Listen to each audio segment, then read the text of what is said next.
Welcome, ladies and gentlemen. On behalf of the Janusz Foundation, this is yet another meeting devoted to books that have been awarded, a meeting to discuss the mysterious death of Jan Rodowicz by Przemysław Benken.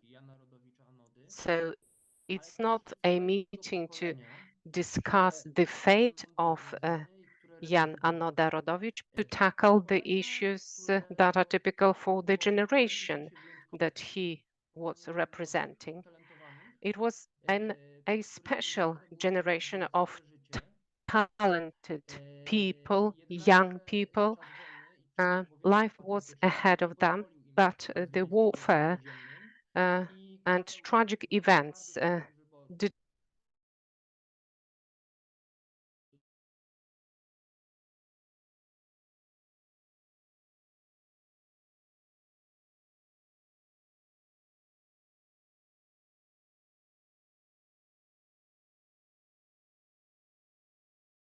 lives, and they lost their lives, but they became part of history. They went down in history. That's why we are meeting today. They are part of our memory, and metaphysically they are alive. And Stanisław Pigoń said these words about great poet Baczyński. He said that we belong to a nation whose fate is to shoot at the enemy with diamonds instead of taking care of these diamonds, diamonds in the rough and cut diamonds. And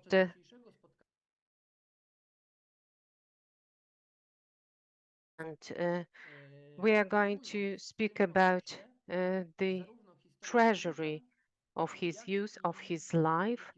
We are going to discuss his life, his fate, but Professor Hittinger is also going to mention the words of John Paul II.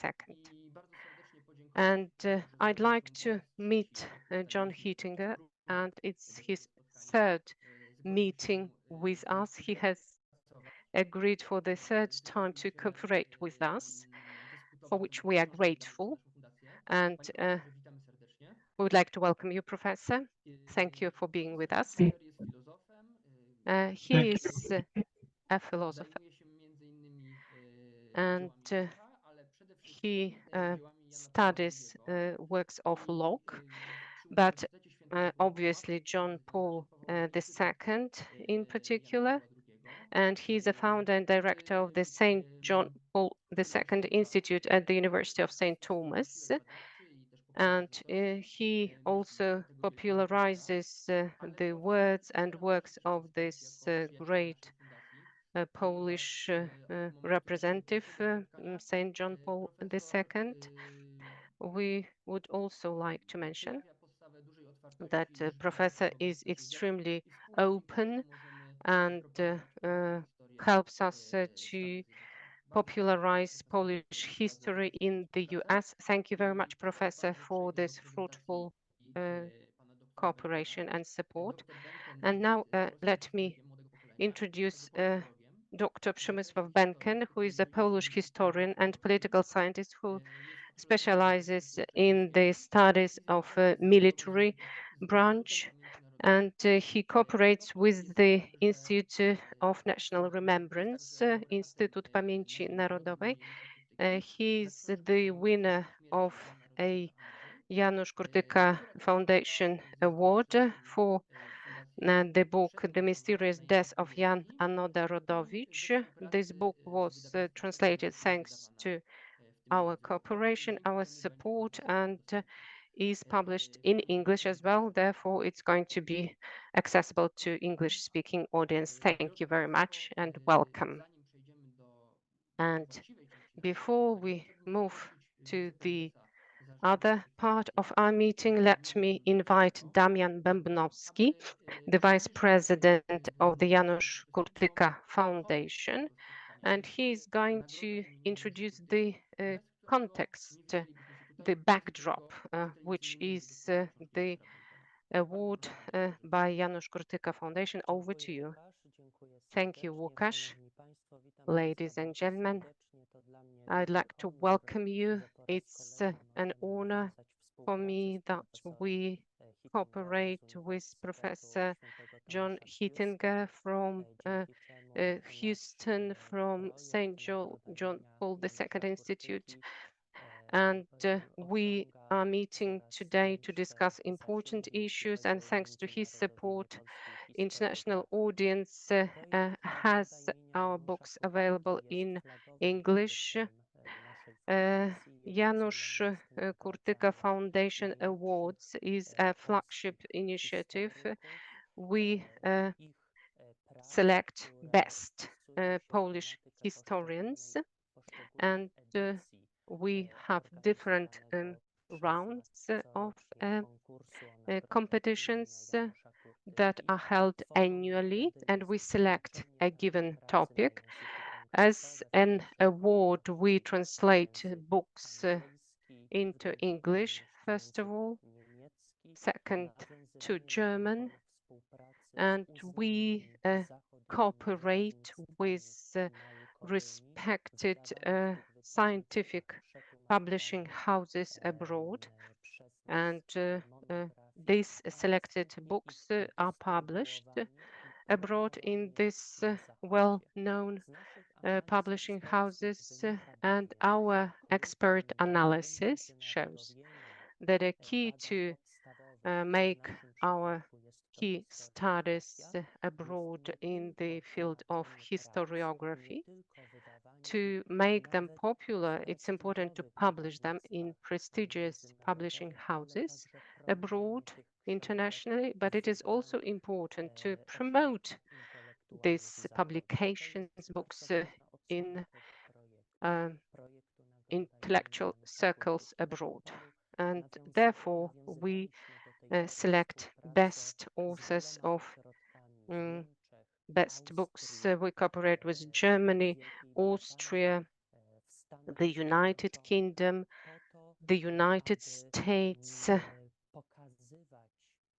and we hold meetings as such webinars in order to promote best works of best historians, and we support publication of best awarded works, books, and we promote these works among intellectual circles, and thanks to webinars, this information is also available. We would like to thank Professor Hittinger that we can meet again, although it is an online meeting. Still, you are part of our meeting, and Professor represents wonderful university and helps us to promote our winner and his work, Przemysław Benken, PhD,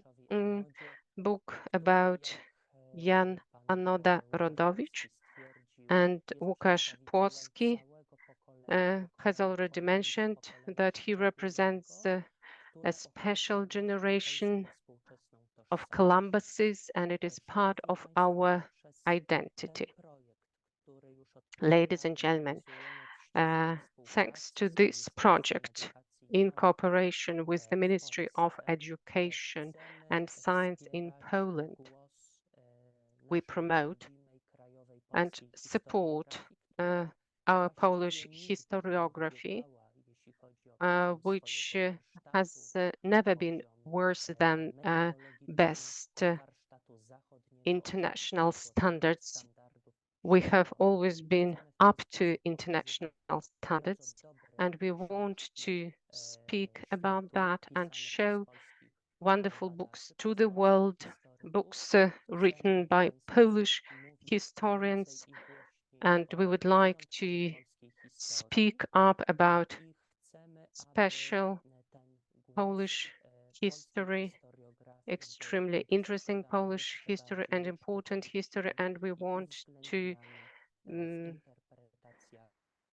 we want to talk about it more and more often and take it into account in historiography and its interpretation abroad. So it's an honor for us to organize this meeting, and I wish good impressions. Thank you.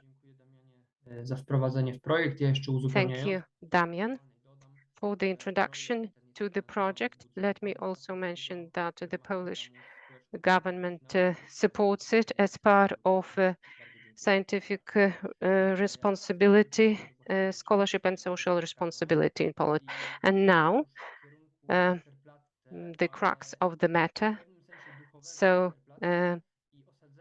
Westerplatte and Jan Rodowicz Anoda, Professor Hittinger, over to you. Thank you, Łukasz and Professor Benken and all of you for inviting me and all of our friends in Houston and throughout the United States to join you. I'll just say a word or two before I start the paper that all of the events we've done together prove the mission of our institute, which is to study and promote the thought of St. John Paul II in the context of Polish history and culture.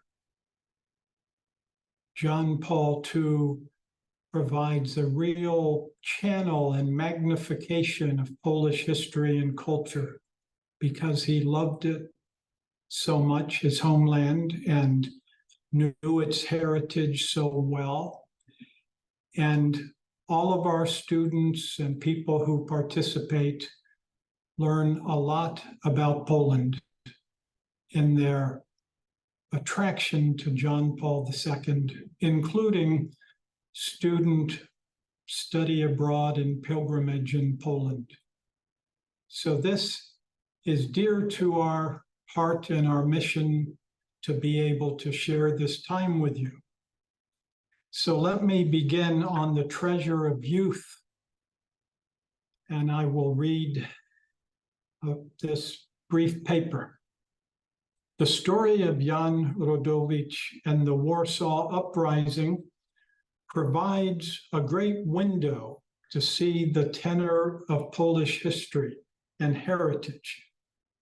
But the story also assists us in better understanding the mind and heart of St. John Paul II. The title of this event, The Treasure of His Youth, will indicate why we suggest this connection, a deep connection between John Paul II and this hero of the Warsaw Uprising and the beginning of the communist oppression. So there will be two parts, a few remarks about Rodowicz and then remarks about John Paul II's reference to these figures. In order to provide some background to our American audience, I will briefly say a few words about Jan Rodowicz and the Home Army. The Home Army, the military wing of the Polish underground resistance, which worked under the orders of the government in exile in London. Estimated more than 250,000 soldiers were said to be the best organized of all national resistant movements in World War II.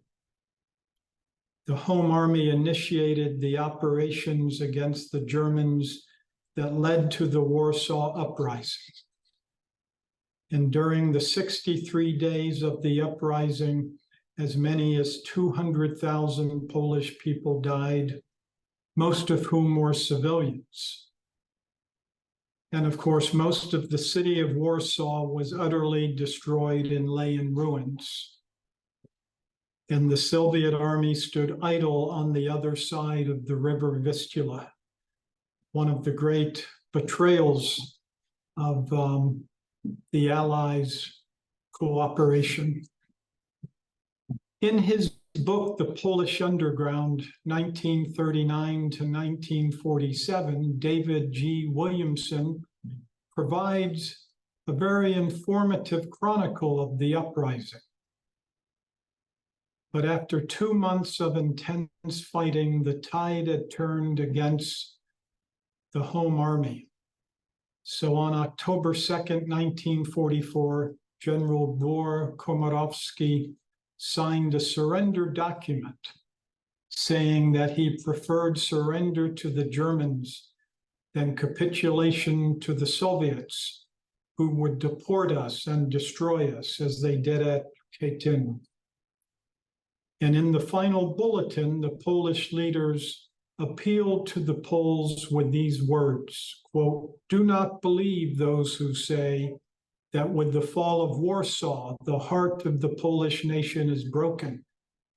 This is only a transient failure, which will soon pass, and Warsaw will rise again as of old, as before 1939. So the military evacuations were conducted from October 3rd to the 5th. Williamson notes that the home army units marched off in long columns to the entry points in the German lines. And then he uses a very striking passage from Norman Davies' Rising 44, of course, one of the best books in English. And here's the passage that strikes me. They were all wearing their red and white brassards and their white eagle badges. The men had weapons shouldered, anything from captured Panzerfaust to Sten guns, rifles, and revolvers. The women were carrying first aid kits, post bags, and radio equipment. They were nearly all overpoweringly, sensationally young. End of quote. These Polish youth were very much dedicated to their country and its ideals.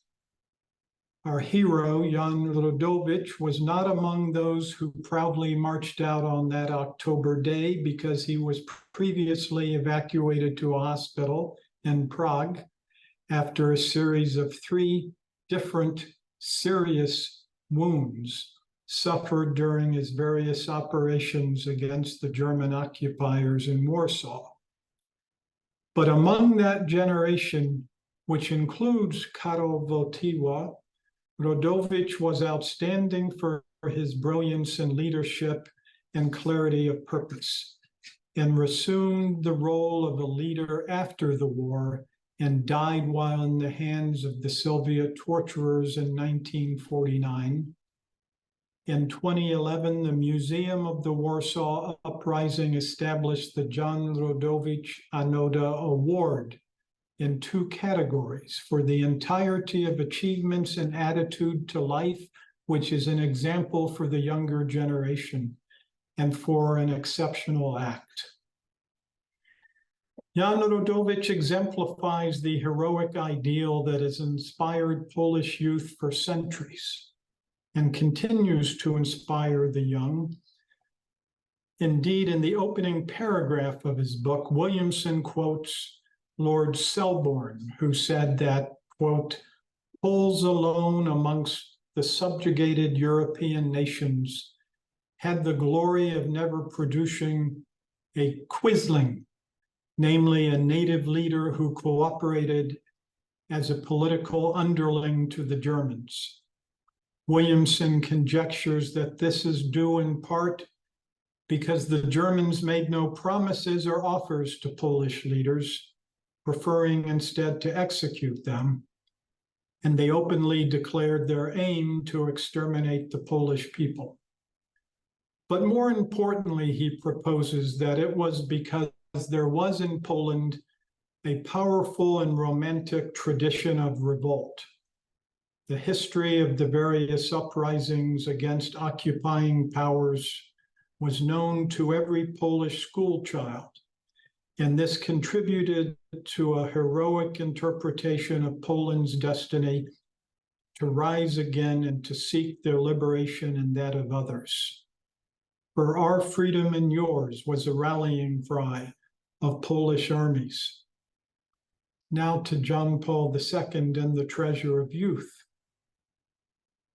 After he was elected Pope, he occasionally mused about the providential reasons why a Polish man was elevated to the papacy after 500 years of Italian popes.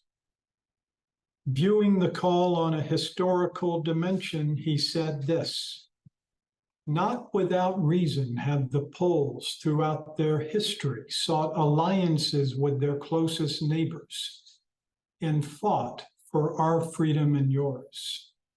It's easy for me to feel a special solidarity towards those people, those nations that suffer, that in the great family of peoples are in any way discriminated against, oppressed, deprived of liberty, deprived of national sovereignty, deprived in everyday life or by reason of an entire system of sufficient social justice.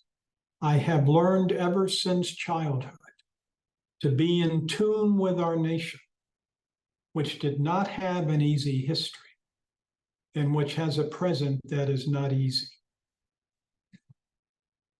On a spiritual dimension, he would also speak why he became Pope in terms of two great Polish saints who would influence the universal church in the entire world.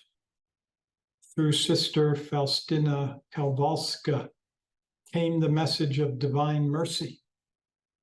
And John Paul II frequently said, "Mercy is the only true limit to evil, and only in mercy will there be peace on earth."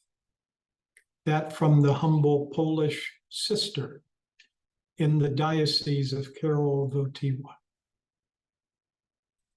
And through Father Maximilian Kolbe, the patron of what John Paul II called the difficult century, the 20th century, who was murdered at Auschwitz, we learn that love is stronger than sin and death, and that through faith is our victory over the world.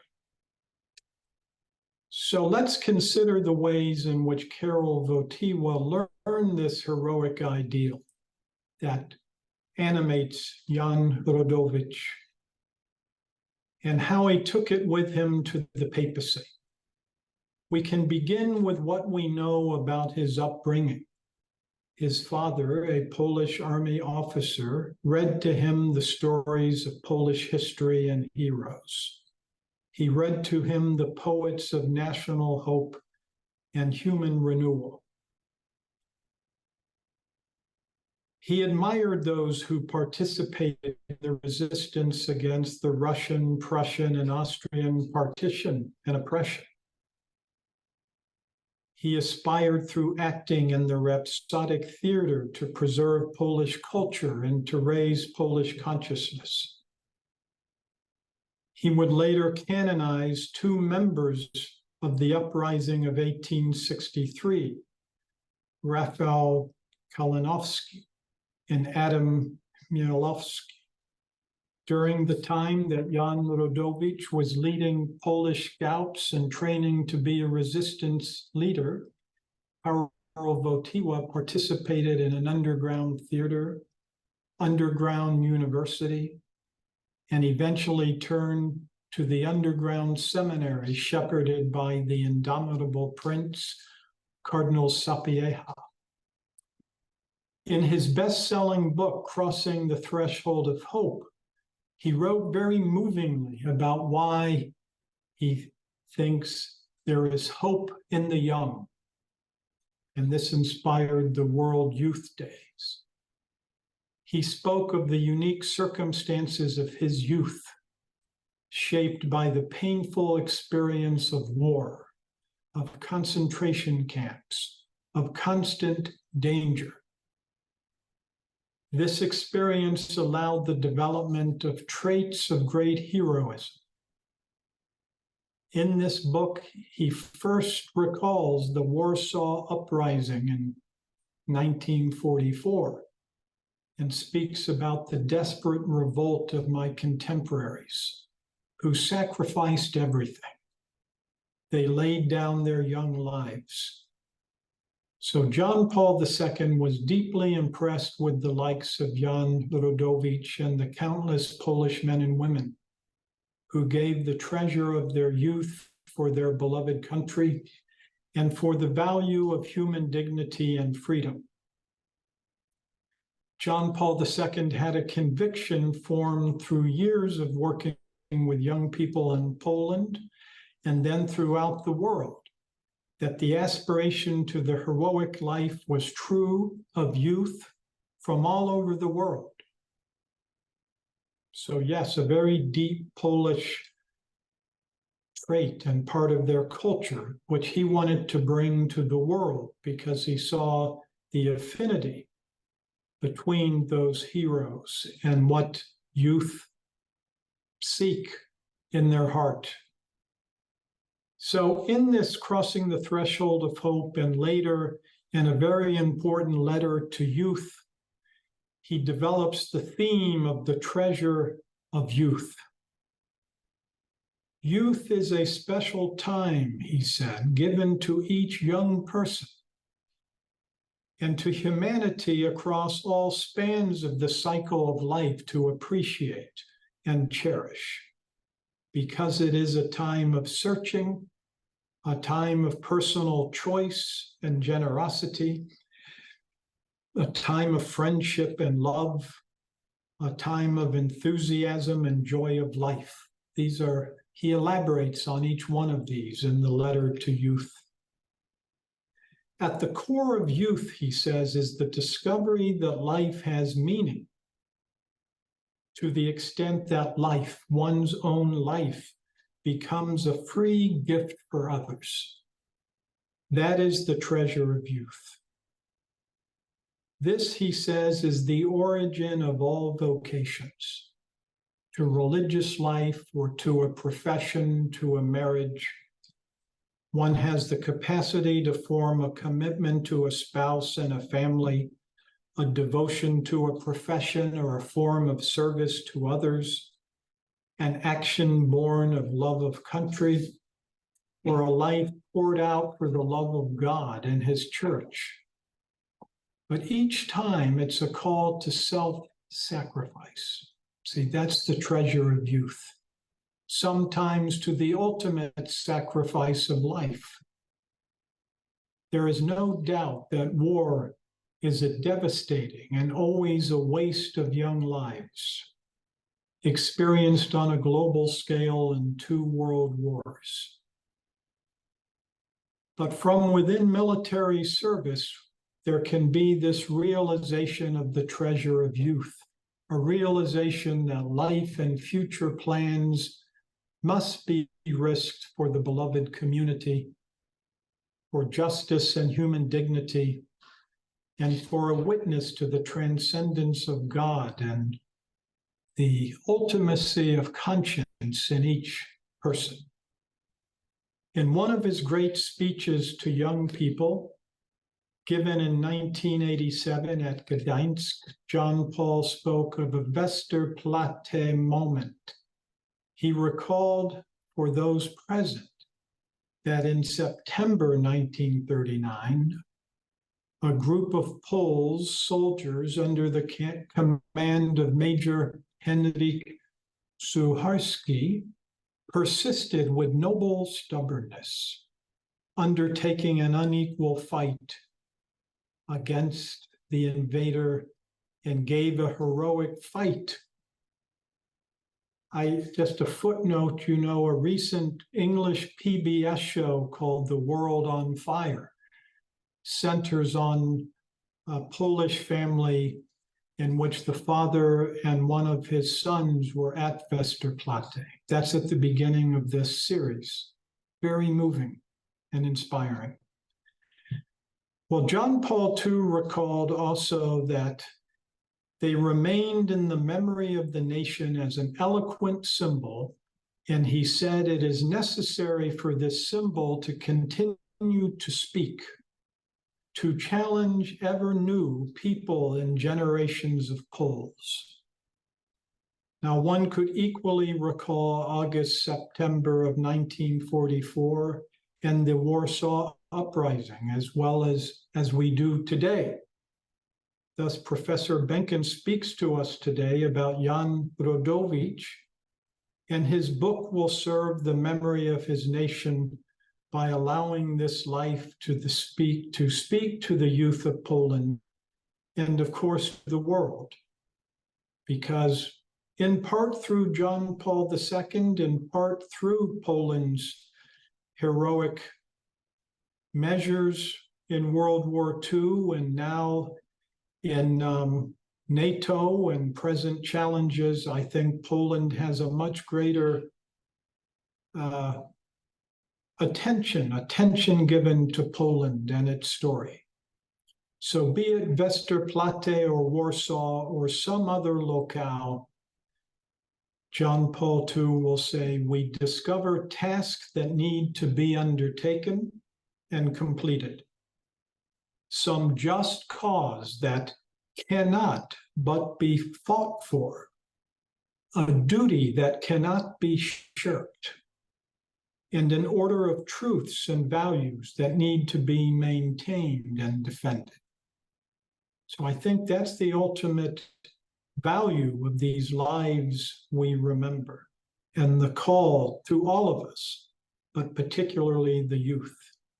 So like Karol Wojtyła, let us be in solidarity with the suffering and diminishment of people, and be attuned to our concrete present world that calls for choices and actions that are not easy, but can be suffused with love and a willingness to serve.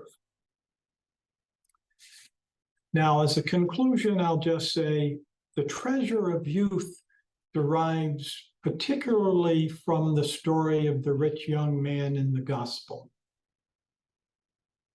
So in his letter to youth, and I might add in Veritatis Splendor, whose 30th anniversary is marked this year, John Paul II explores the full religious meaning of the treasure of youth in his exposition of the story of the rich young man. When asked about what must be done to be saved or have eternal life, Jesus puts forward to him the 10 Commandments. When the young man acknowledges these demands, he is told he lacks one thing. He must give his money or treasure to the poor and follow Jesus. The young man departs sad because of his riches. And John Paul II explains that the real treasure that he hesitates to give is not primarily the external treasure of wealth and possessions, but the interior treasure of youth, or the interior treasure of a generous response to the call of conscience, and the treasure of the gift of one's life and service. So yes, the true treasure of youth is found in the Westerplatte moment. The treasure is discovered in the lives of the young heroes of the various Polish uprisings who inspired Karol Wojtyła, including the Warsaw Uprising that we will hear about soon. And the treasure was found yet again in the movement of solidarity, hailed by Józef Tischner as an awakening of consciences to bear the burden of others. So we see this rich Polish history and culture John Paul II brings to us, explains to us, but it's always helpful and enriching to go back and hear the stories, to visit Poland, of course, if we can, to see these places and hear more about that heritage. So that is my presentation. Thank you. And I look forward now, and with all of us anticipating what we will hear from Professor Benken that will be out in his new book about Jan Rodowicz. Thank you.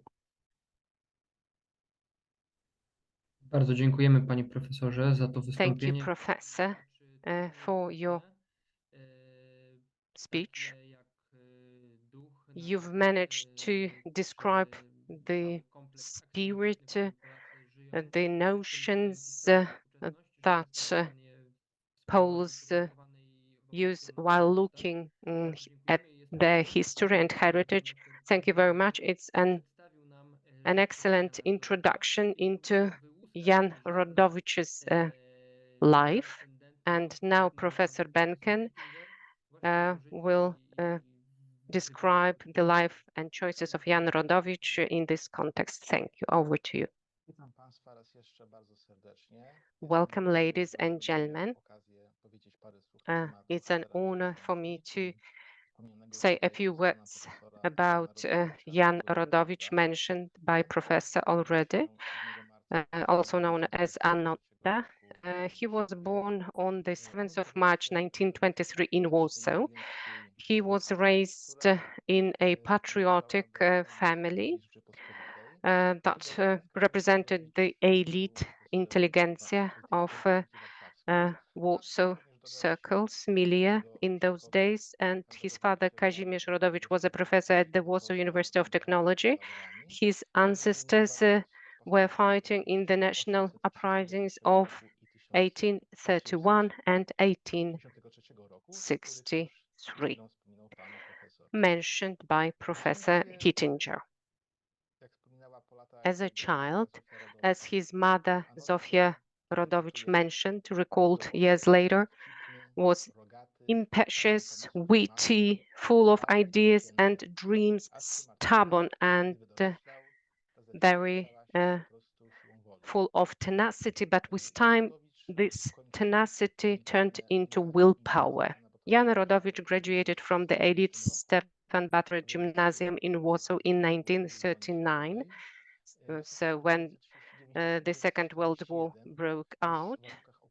In the years 1939-1941, already under occupation, he continued education. And in 1941, he graduated from secondary school. Before the war, he was part of the 23rd Warsaw Scouting team, while in 1940, which was only natural, as one of many representatives of his generation, he joined the so-called gray ranks and adopted the nom de guerre Anoda, which is well known today. In conspiratorial scout groups, the so-called assault groups, he graduated from the courses of combat training, weaponry, subversion, and handling explosives. He was also a graduate of an underground officer cadet school, and in 1942, he was awarded the rank of senior officer cadet.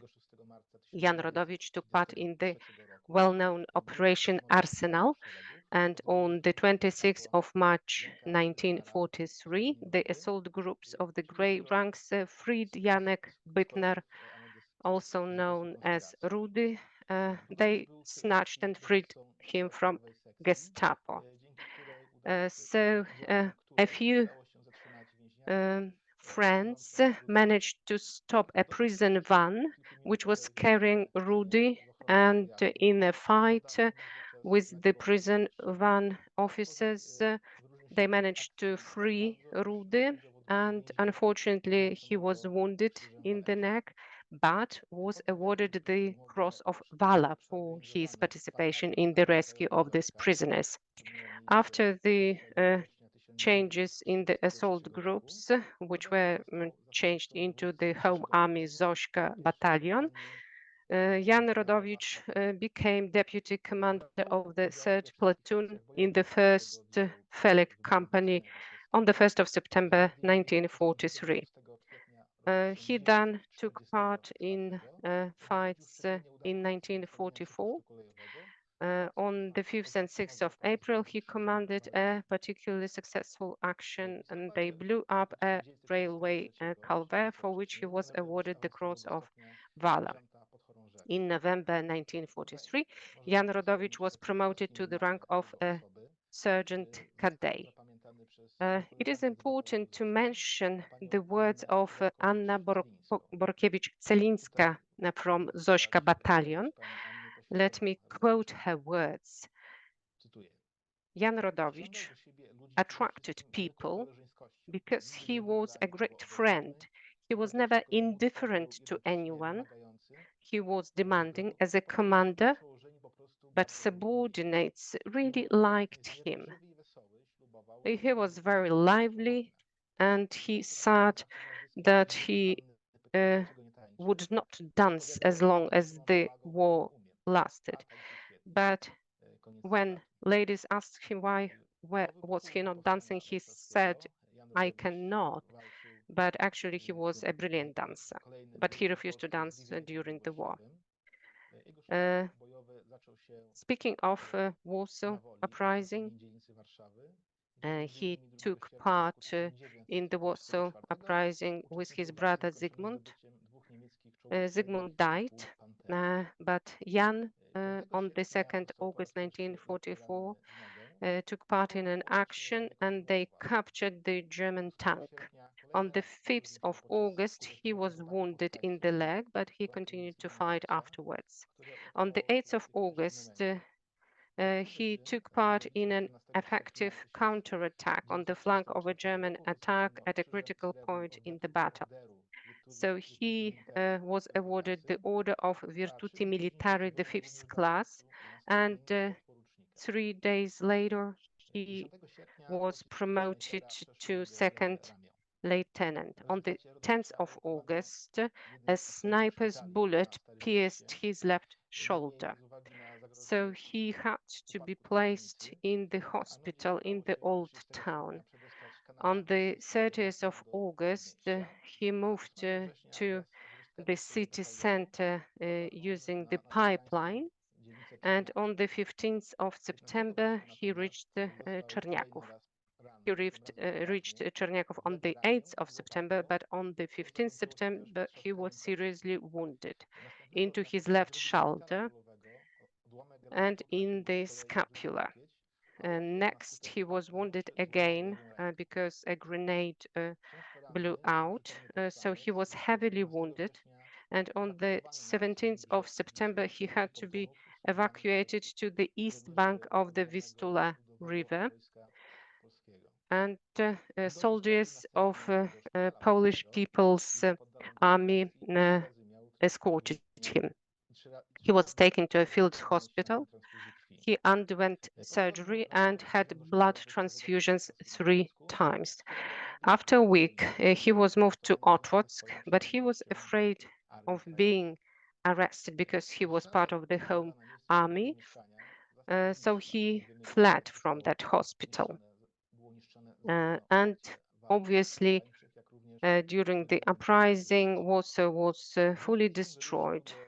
Therefore, he left Warsaw and went to Milanówek, where he found some relatives, which was very fortunate.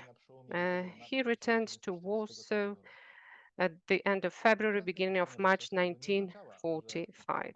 The defeat of the Warsaw Uprising did not mean that representatives of the Zośka Battalion would not do anything any longer, because they believed they had sworn to continue their battles. The end of the German occupation and the influx of the Red Army troops meant that they were fighting everything related to underground movements and previous Home Army soldiers.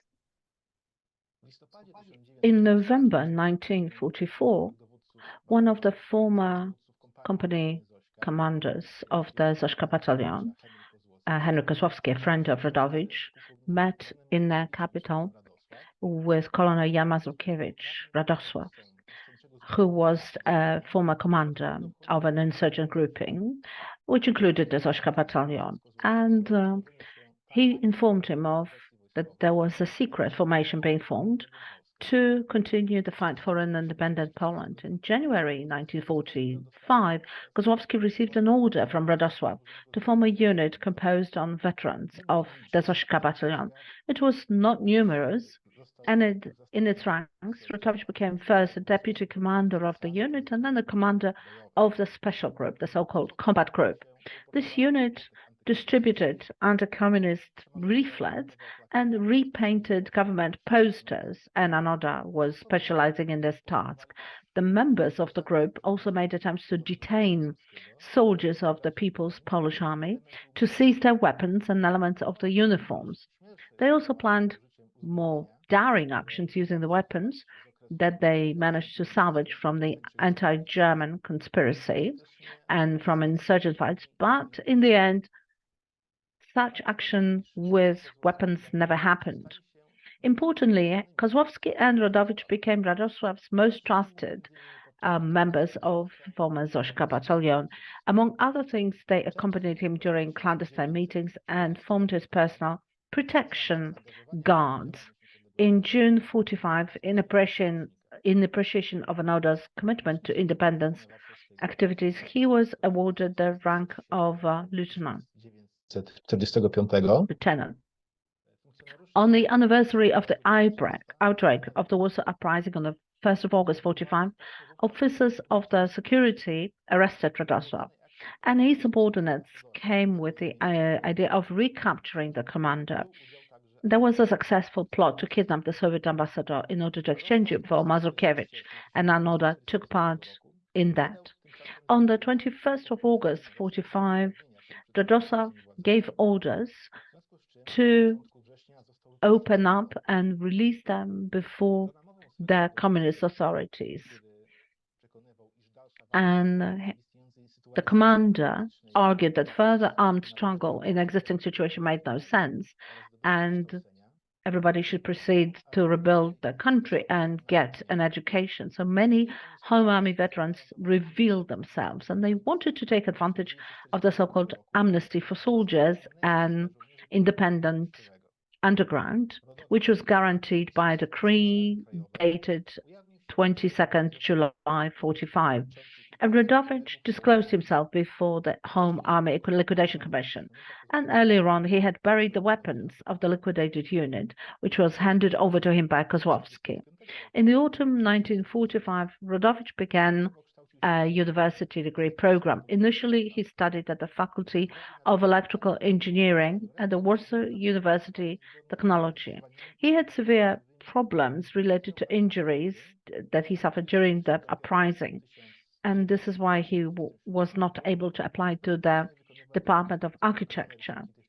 And then he transitioned to it 2 years later because he was then able to make technical drawings. And apart from his study program, Rodowicz became involved in social activities, including co-organization of exhumation of the bodies of the fallen Zośka battalion soldiers. And he prepared a register of the meeting and encouraged his colleagues to write down their memories from the period of German occupation. And then he collected surviving documents to create an informal archive of the branch. Veterans of the Zośka battalion maintained very close relations with each other after 1945. They went to winter camps together, inviting other members of insurgent units. The first such trip took place in the early 1946 in Zakopane.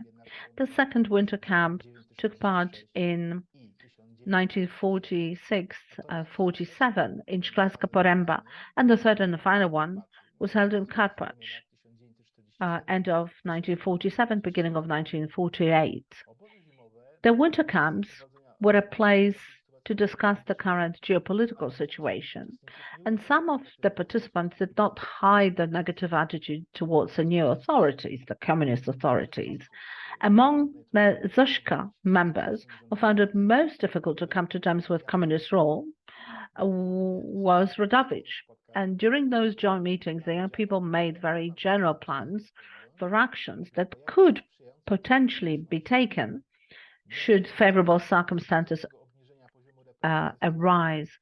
Nonetheless, taking advantage of the period of more mitigated repression from the security apparatus, even the most anti-communist Zośka members tried to make the most of the last years of youth and the fact that they could live in peace. Unfortunately, they were not aware of the degree of surveillance that functionaries and officers of the Ministry of Public Security were carrying out.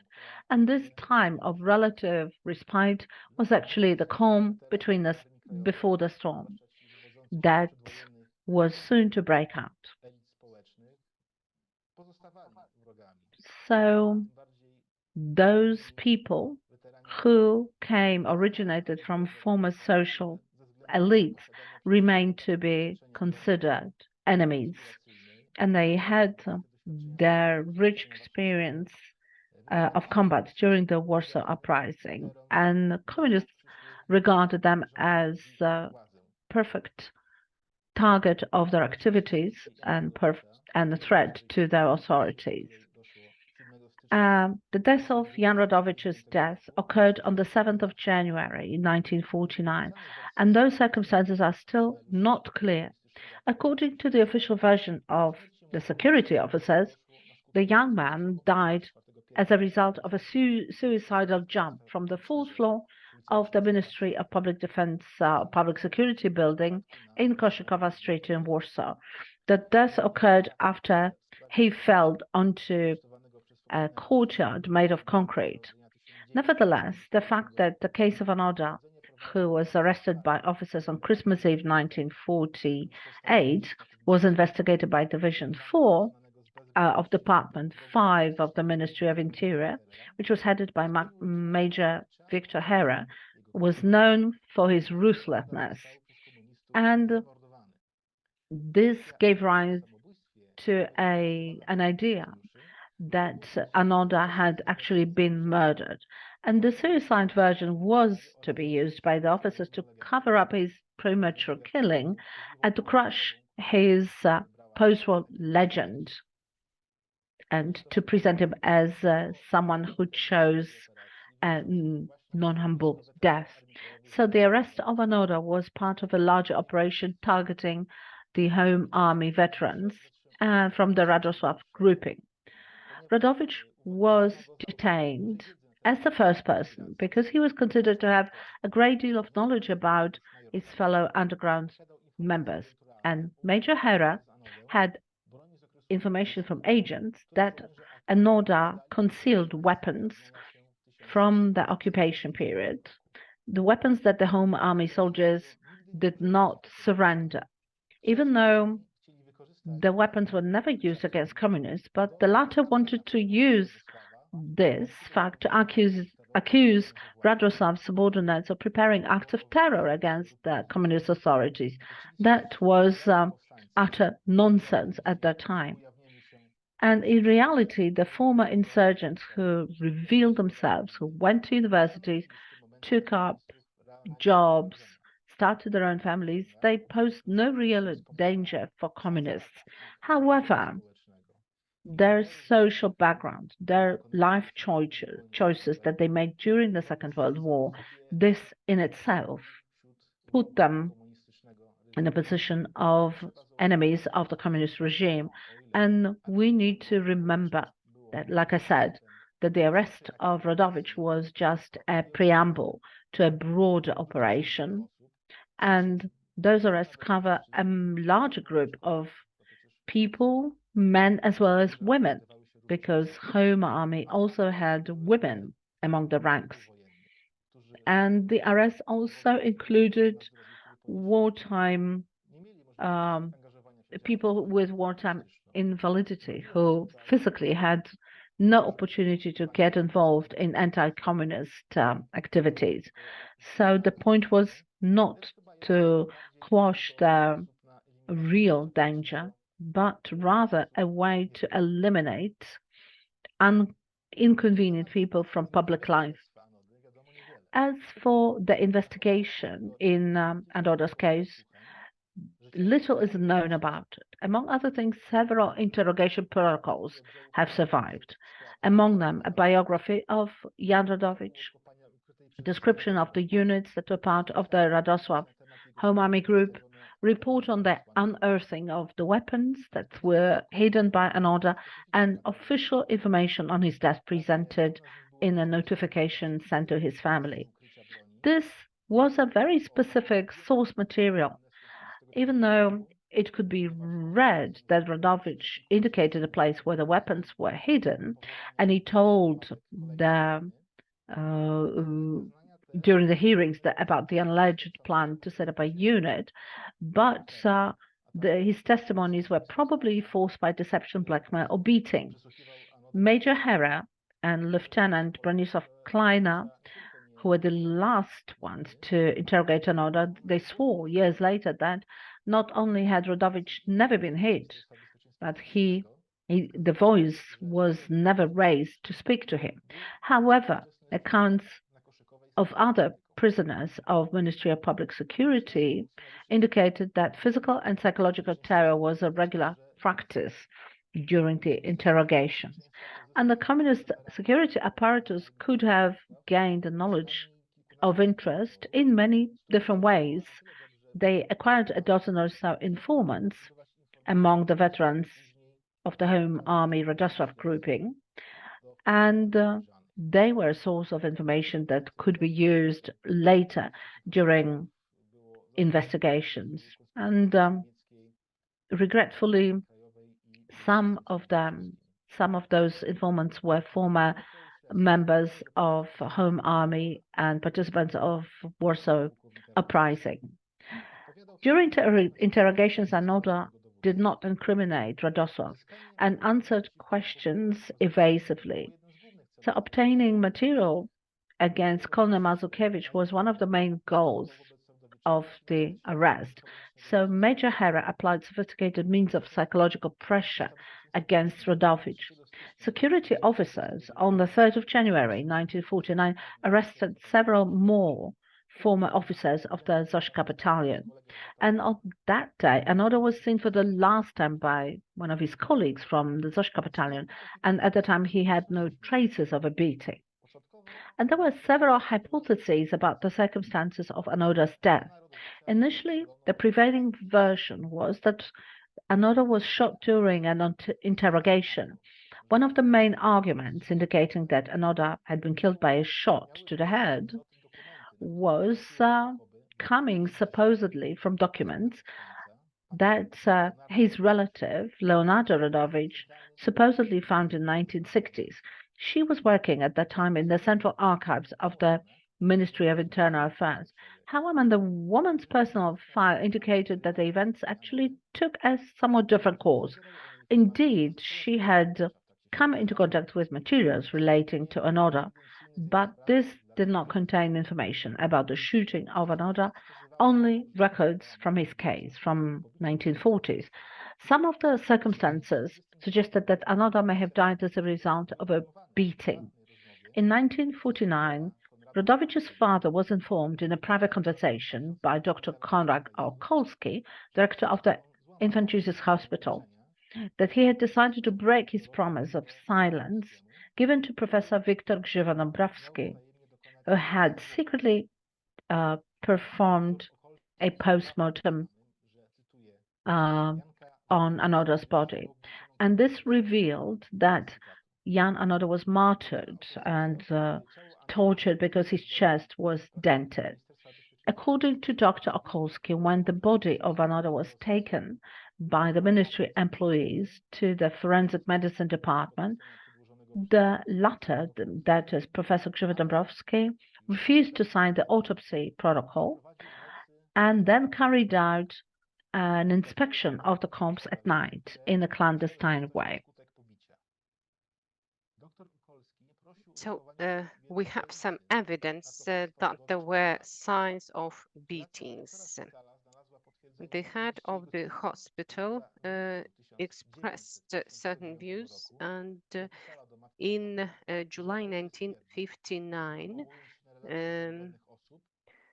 she said that her father had claimed, citing accounts from reliable people, that Jan Rodowicz did not take his own life.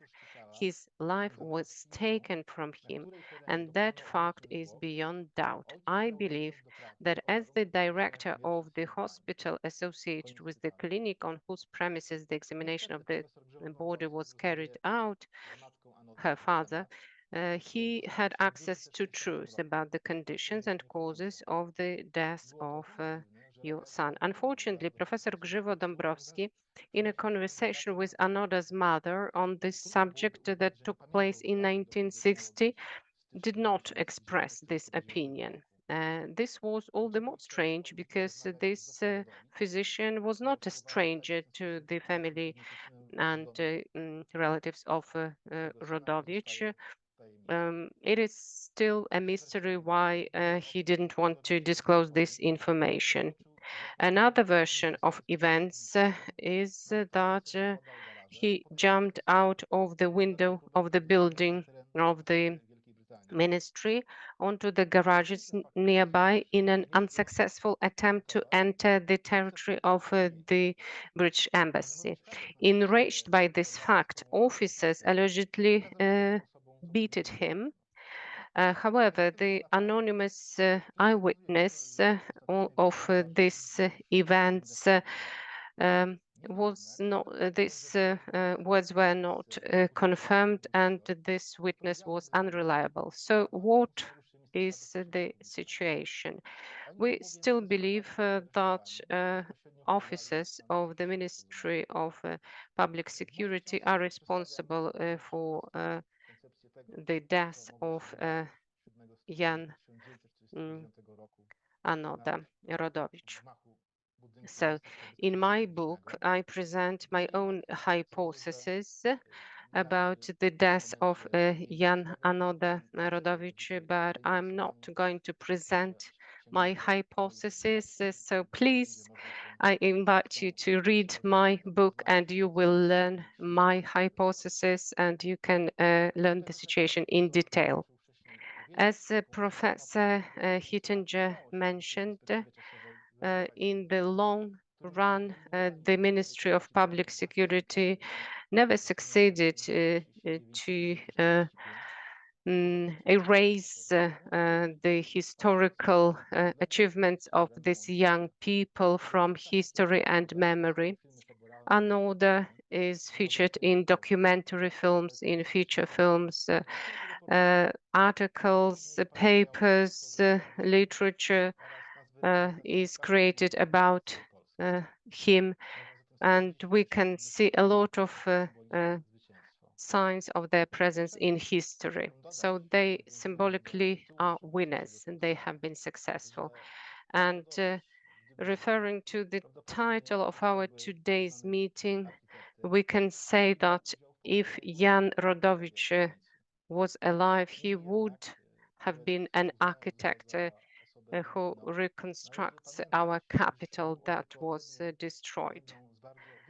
He is one of many heroic young people born after 1918, after Poland regained independence.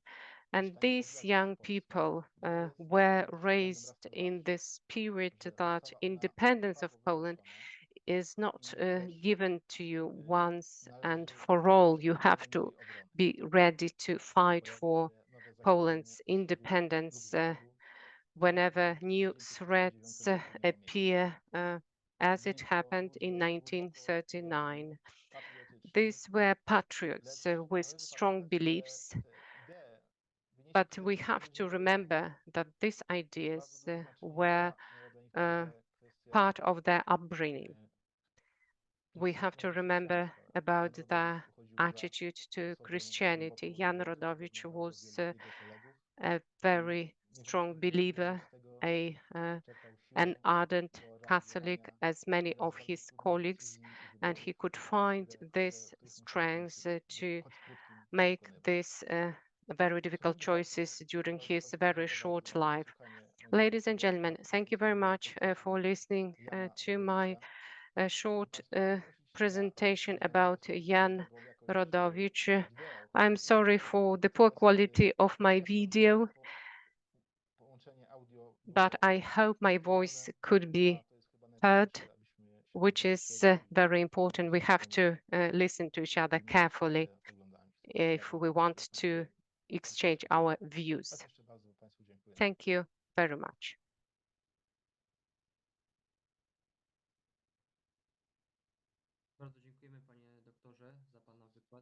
Thank you for your presentation, for your lecture, for the introduction into the life events of the fate of Jan Rodowicz and about hypothesis about the mystery of his death.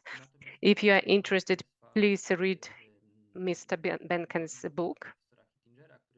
And Professor Hittinger is going to open a Q&A session. If you have questions, please write them using chat function. Professor, over to you. Thank you. And if we have a moment, 1 moment, Professor? Yes. And I would like to ask a question, Łukasz says. Yes. Over to you, Professor. Okay. To znaczy może zostawię to moje pytanie na koniec, jeśli zostanie czasu, bo nie chcę zabierać panu. Łukasz will ask a question later on after Professor takes the floor. So Łukasz will ask a question at the very end. Over to you, Professor. Okay, thank you, Professor Benken. That was very well done, and it was enough to get our appetite for reading your book, for the hypothesis and also the details of the heroic acts. And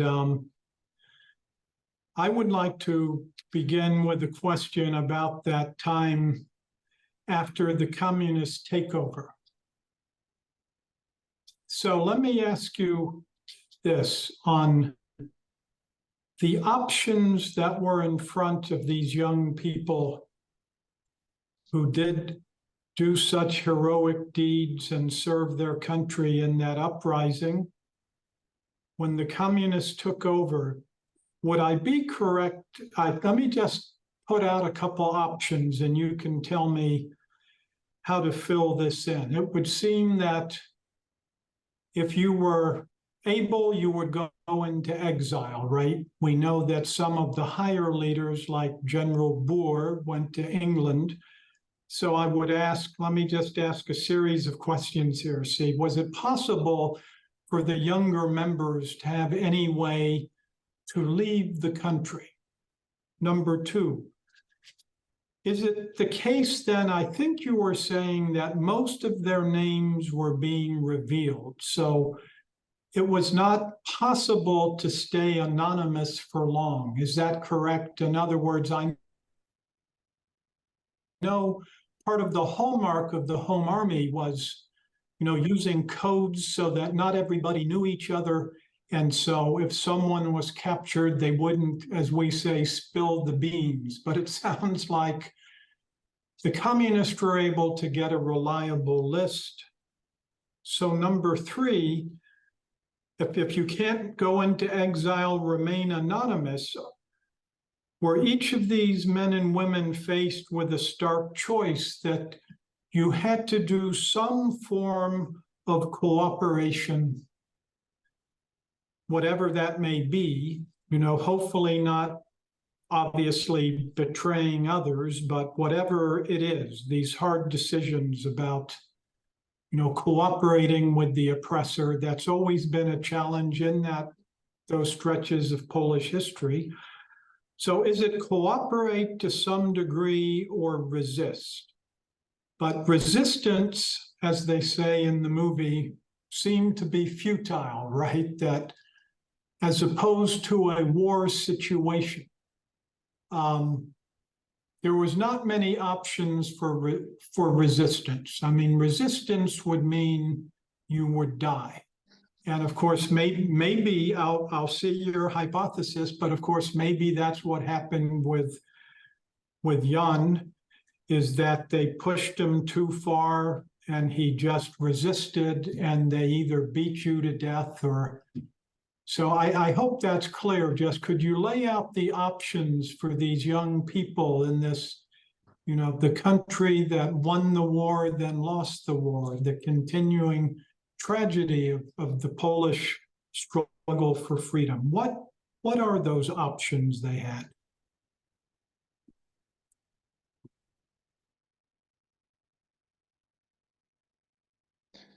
Tak, pan profesor poruszył bardzo interesujące i też Yes. złożone zagadnienie. It's a very complex and important issue.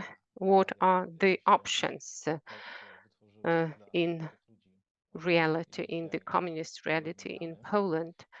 Speaking of these heroes that we are mentioning today, the situation evolved after the Second World War. Those who survived Warsaw Uprising, and I'm speaking about soldiers of the Home Army, they still believed, they sworn to resist in this communist Poland, and they switched from anti-Nazi activities and switched to fighting Sovietization of Poland. Initially, their scope of activities was extremely limited because many Home Army soldiers died. Many were put in concentration or labor camps, and not all of them returned. Weapons were destroyed. So in reality, it was not possible to resist using arms against communists. So this option was very limited, much more limited compared to fighting Nazis. I've mentioned some initiatives during the period of the so-called second conspiracy or second underground activities. So these were such actions as resisting the apparatus, but the security apparatus was gaining strength and they were building their structures, but it was at the outset of these initiatives. And in the beginning, communists tried to look around, and there were different stages of fighting former Home Army soldiers, for example. And some people believed they could adapt or adjust to the communist reality. Many believed in Poland, and some communists believed that a new European conflict will emerge soon, or maybe the Third World War will burst out. And many former Home Army soldiers believed that there would be the Third World War. So they believed it was worthwhile to use the experience of fighting Nazis and use this experience to resist the Soviet power. And they were looking for enemies of communists that might emerge. The army of Anders, the Anders army was spoken about by the Soviet propaganda, so they were waiting for such support as well. And they saw that the geopolitical situation would change and there will be the fall down of the communism and the Soviet power. But unfortunately, the Soviet leadership was gaining strength, and the security apparatus, informants, officers. This network was getting stronger and stronger. So the only solution would be to fight in arms and go into the woods. This didn't really give any chance for success. And then they could also select an option negotiated by Colonel Radosław. That means consent to the so-called amnesty, because they weren't actually criminals. They didn't do anything bad, but the newspeak used by communists presented their leaving underground as something that was subjected to amnesty. Of course, there was the disaster of Warsaw Uprising and the previous horrors of war, and those people were told by those superiors to try and arrange their lives in a way that would serve Poland. The last order of the last commander of Home Army, General Okulicki, from January 1945. I need to remind you of that. And when he was dissolving the Home Army, he wrote, from now on, everybody would need to be the commander of themselves and to devote their lives to serve the idea of the future independent Poland. This did not only involve armed fighting, but also fighting such as getting education, participation in peaceful reconstruction of the country, knowing and being aware that the communist state, the communist authorities is not really the target destination that they were fighting for during the war. So accumulation of all of those factors that I mentioned meant that those people took these particular decisions. And back then, during the revealing, communist authorities got the full personal data. If this operation of revealing did not take place, communists would nevertheless sooner or later have gathered personal data to use in their investigations. Here it happened in peaceful ways. So people who went out of the underground, they reported officially to the authorities and they had to provide their personal data. As a result, the communists knew whom to focus on when deploying their agents to investigate this community on these circles, because for communists, any Home Army veteran, especially from Radosław grouping with a very strong patriotic profile, any person would certainly not be a follower of communist authorities. And if people come from the pre-war Polish elites, which the communists despised, then of course those people would deserve a lot of attention from the communists, and communists would aim to eliminate those people from political life. This kind of investigation would require a lot of time, and communists realized that those Home Army veterans who revealed themselves were no longer so dangerous as those who decided to remain in the underground.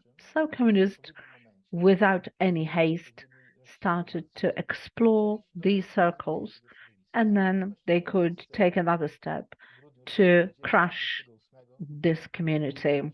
And this is what happened in 1948 when communists arrested Jan Rodowicz. This was one of a few dozen of arrests against former members of the Radosław group of Home Army. At that point, communists knew that enough to fake and forge accusations that could be used in a propaganda war I just mentioned that casually, but former Radosław grouping members were accused of preparing terrorist attacks against leaders of the government, leaders of the Communist Party, which was wrong and which was not true because those people never busied themselves with such topics.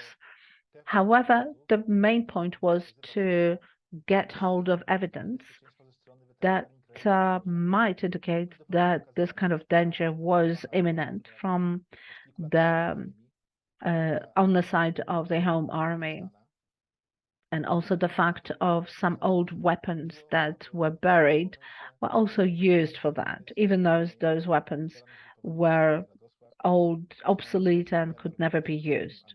So communists started this operation, starting with Jan Rodowicz, nickname Anoda, our code name Anoda. And going back to Radosław grouping, the revelation meant that communists knew who to take interest in. And in some cases, communists got some information that would incriminate those members of grouping. This was sometimes financial information, information about the morals and behaviors, and that could lead to blackmail, to force people to undertake collaboration. And regretfully, they succeeded in converting quite a sizable group of Home Army veterans, including one very close friend of Anoda, and those veterans started collaborating. They revealed some information. They sometimes said what they were expected to say, thus allowing communists to forge materials that were used to arrest their colleagues. Those collaborators obtained financial gains from the collaboration. And after many years, security ministry officers helped them financially and helped them professionally. Originally, in the initial period, collaboration was undertaken out of fear, out of the willingness to avoid imprisonment.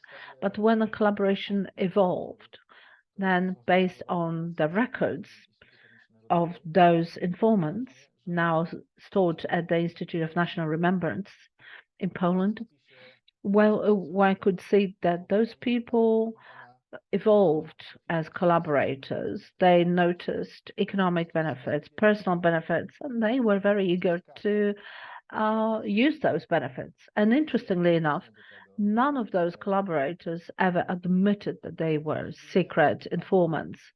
There were only cases of people, and then Agnieszka Piersiak described that in her book on how communists explored the former Home Army grouping, Radosław.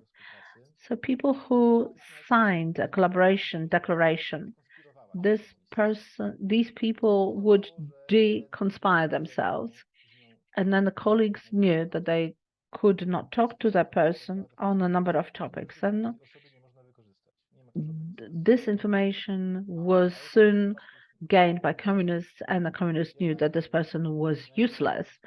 But such cases were few. There were a dozen or so informants, very good and trusted informants, which grew ever more involved in the work. Well, they were growing in numbers, and they were available to the communist apparatus. Thank you. That was very helpful. And just a little footnote here.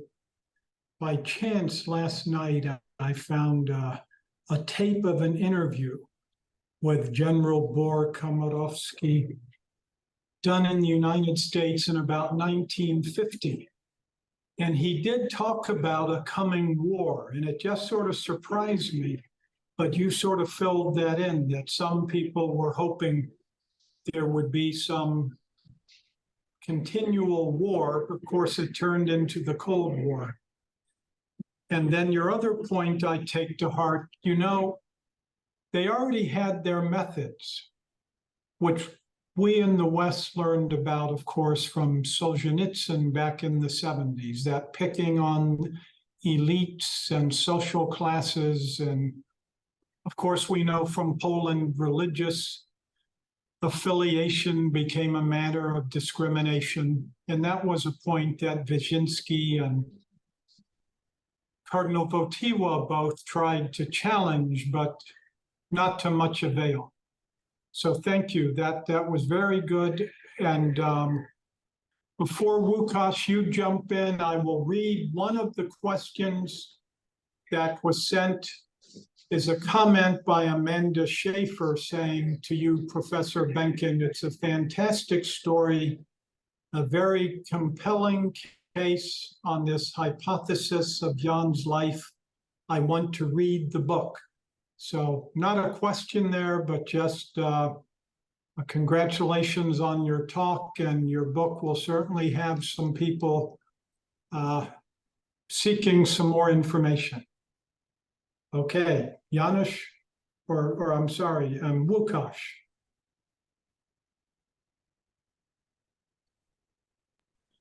Bardzo dziękuję. Jeśli pan, panie profesorze Hittinger... Thank you very much, Professor. With your permission, I think we still have about 10 minutes or so.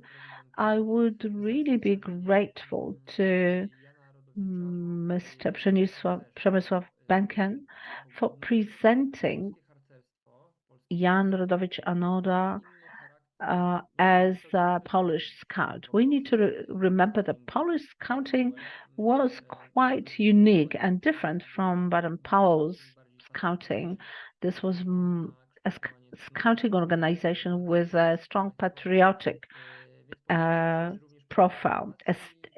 And do you feel that this is indeed the case?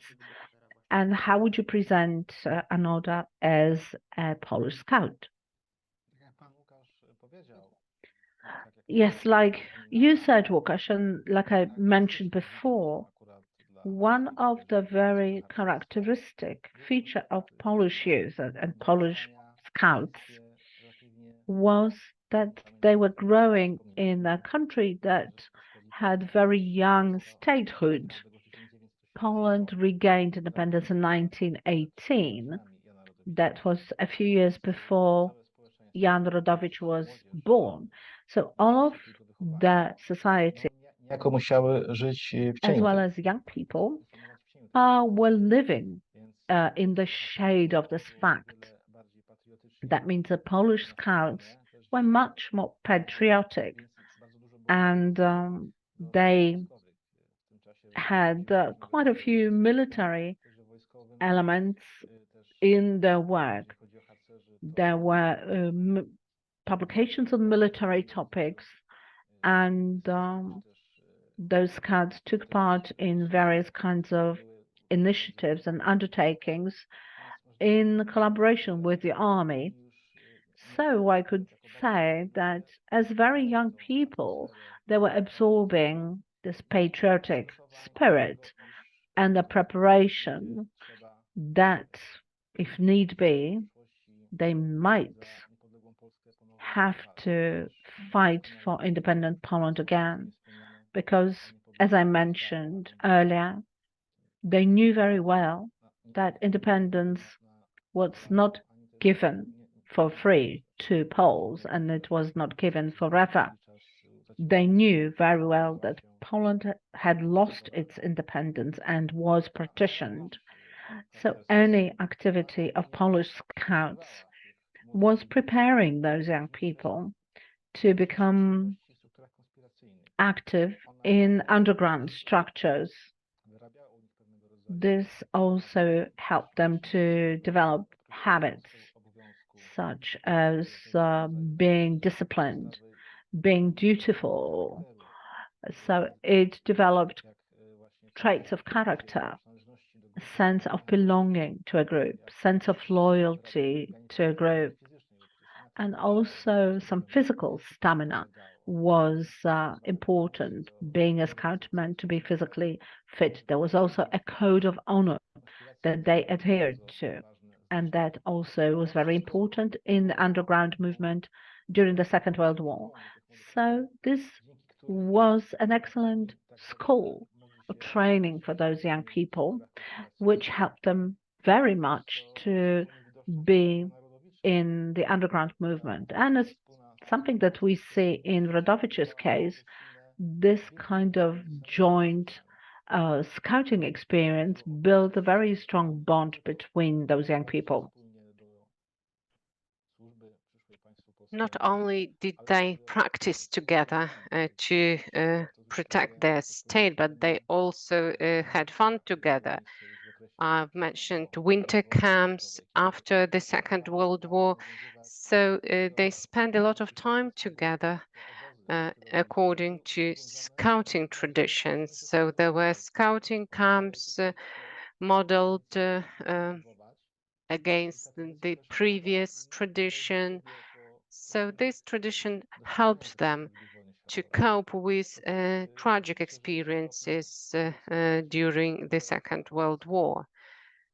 Therefore, this elite and elitist group could get to know each other better, and they were close to each other after the Second World War. They had common experiences, they understood each other very well, and they were all raised, brought up in the scouting tradition.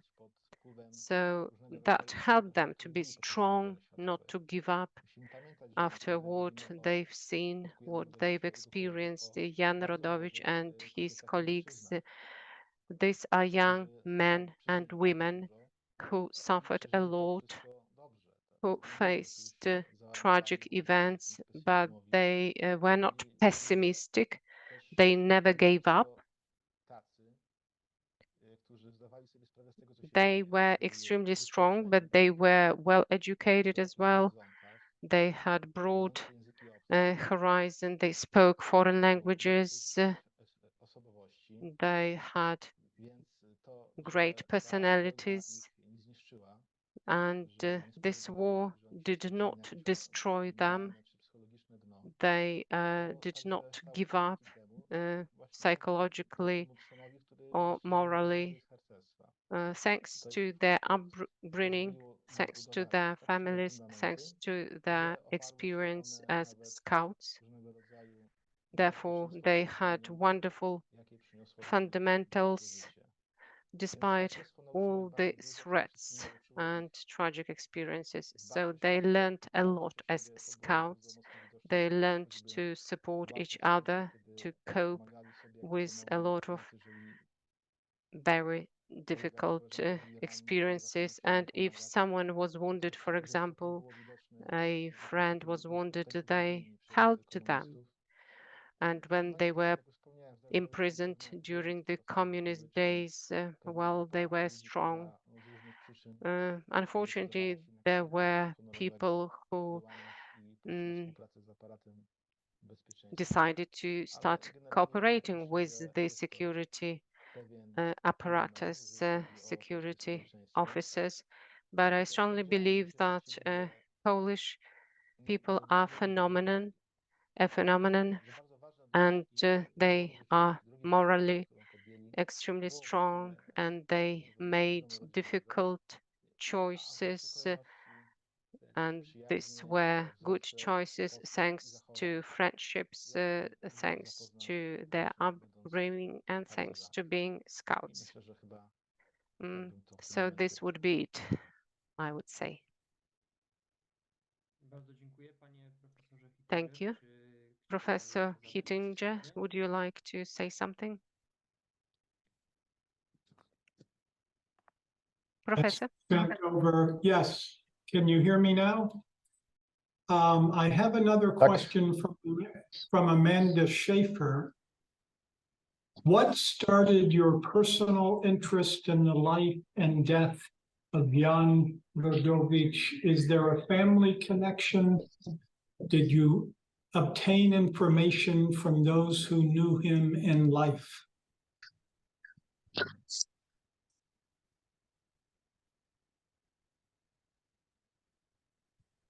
Cóż, odpowiedź może troszkę zdziwić, You mianowicie might be surprised. oczywiście znając w stopniu ogólnym historię życia Jana Rodowicza, I had some basic information about Jan Anoda Rodowicz, but I had a deeper interest when, Instytutu Pamięci Narodowej, as an employee of the Institute for National Remembrance, biogramów I was preparing komunistycznego um, ministerstwa bios of officials from the public security apparatus, and Major Victor Herrer was one of these officers from the 4th Department of the 5th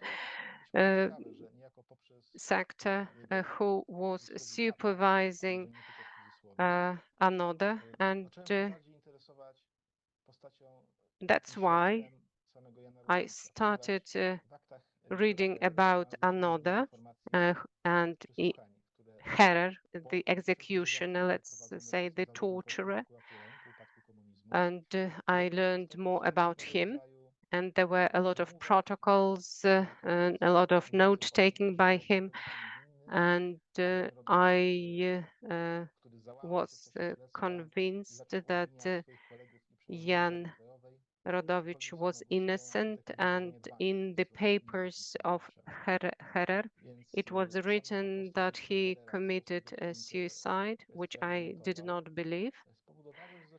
So I learned more about Herrer himself, Major Herrer, and I started looking for information and whether some new documents are available that will allow us to look at what happened in 1944 from a broader perspective. And I started browsing archives in Warsaw and the archives of the Institute of National Remembrance, and I collected a lot of new pieces of information about the interrogations, about the investigation against Jan Anoda Rodowicz. So I got a broader picture. I was not only focusing on the interrogations and the investigation against Jan Anoda Rodowicz. I looked at a broader context, the so-called Zośka battalion's case and Radosław's case. So this was repression against Zośka battalion veterans. So thanks to this broader picture, after I learned more about the files of different informants, I could have a broader context, and I could identify and name some informants of the security apparatus, because they were known as by their code names, and my studies and Ms. Pietrzak's studies allowed us to disclose surnames of informants hidden behind the code names, and we could study what they were looking at. And Colonel Mazurkiewicz's case was the subject of our interest as well.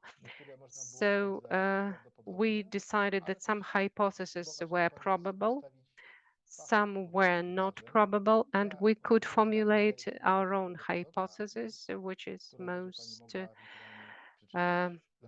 probable. And if you read my book in English, you will learn about my hypothesis. Thank you.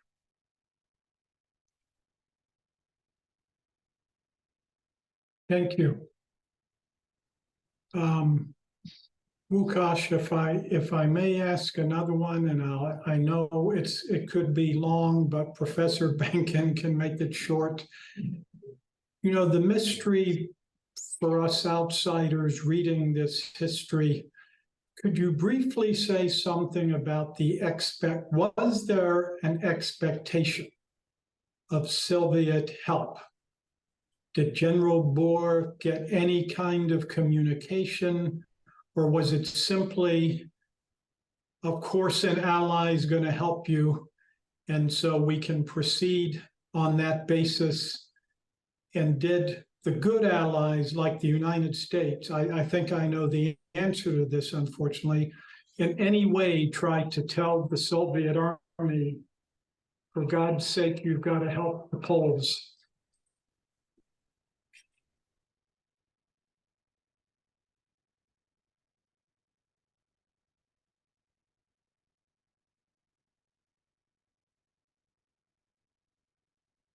No cóż, w owym czasie sprawa Zośki, czy też sprawa Radosława, jak to było nazywane, In those days, Zośka battalion's case and Jan Anoda Rodowicz's case was the internal issue of Poland.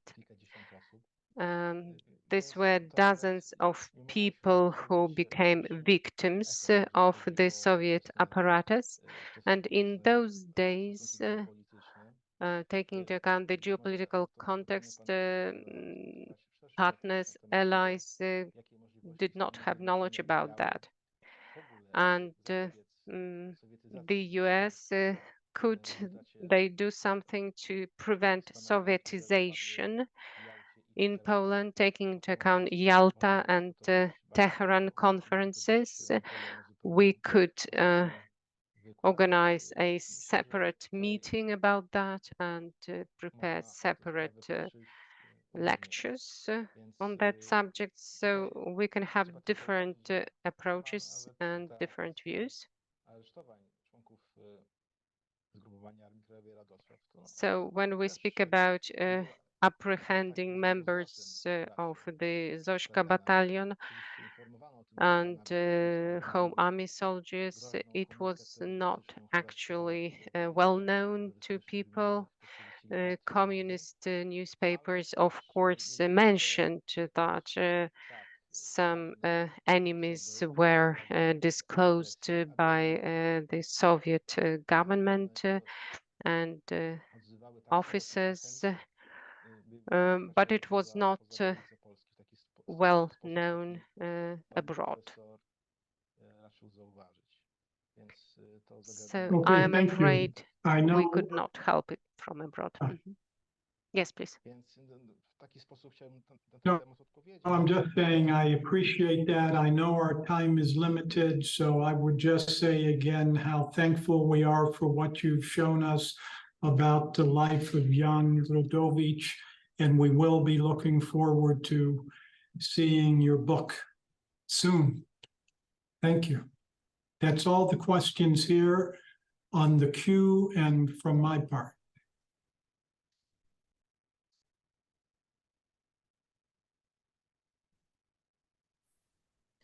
Bardzo dziękujemy wszystkim prelegentom, panu doktorowi Przemysławowi Benkowi. We would like to thank all the lecturers and panelists, Professor Hittinger, Professor Benken. Thank you for this wonderful introduction and discussion.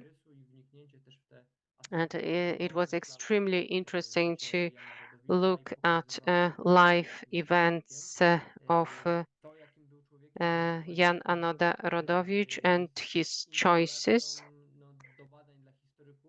This is a source of inspiration for historians and for young people from Poland, and I'm one of many Poles, young Poles who are moved and fascinated by the lives of these wonderful people.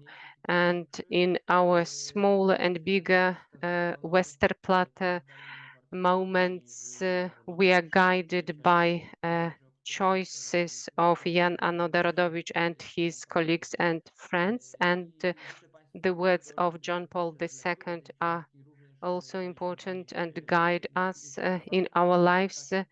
We are fascinated by them, and we want to learn more about young people from that generation.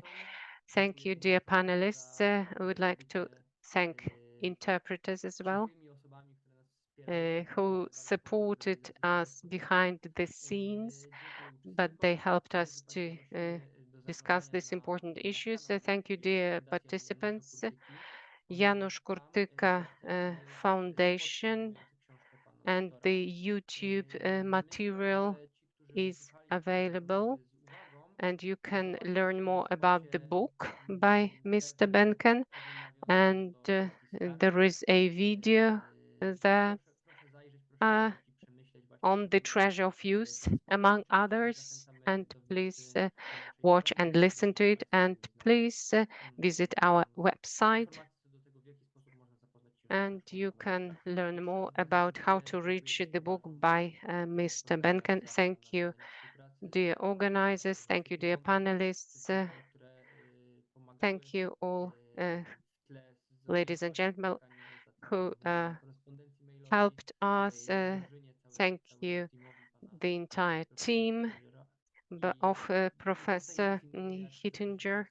And I'd like to invite you to our next meetings. Thank you. Goodbye.